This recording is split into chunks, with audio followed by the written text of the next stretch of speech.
Yan, lalim mo. Oh guys, oh. Lalim mo. Oh. Eh, putang inang truck na to. Tulin pa niya. Halo-halo. Oh, daming drum. May drum.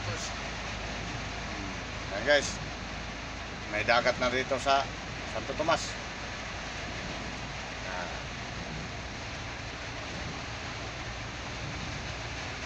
Kunting ulan pa lang, ilang oras pa lang. Wala bang ano eh, 20 minutes na ulan eh.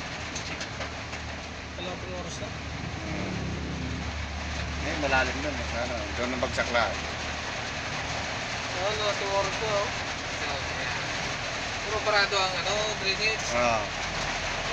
Sabi ko, malalaman mo talaga na ano, di ba? Guys, sa ibabaw na baburahan. Oh, malalaman mo talaga ang drainage na barado. Dahil plastic. Sa ibabaw. Sumasabit yung mga ano. Kilalagyan pa kasing bakal eh, no? Oh. Dapat ano, ano mga bakal-bakal yung ano. Kasi yung plastic. Eh pa yung plastic, pag nagbara na ng marami, wala na.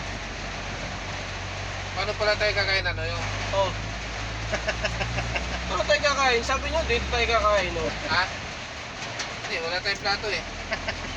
Ay, kanya-kanya na lang. Naka-plastic naman yung ano eh. Ano yun yung? Kanin, naka-plastic. Kukuha ka lang dyan, oh. Kung gusto mo, magmangko ka, punta ka sa likod.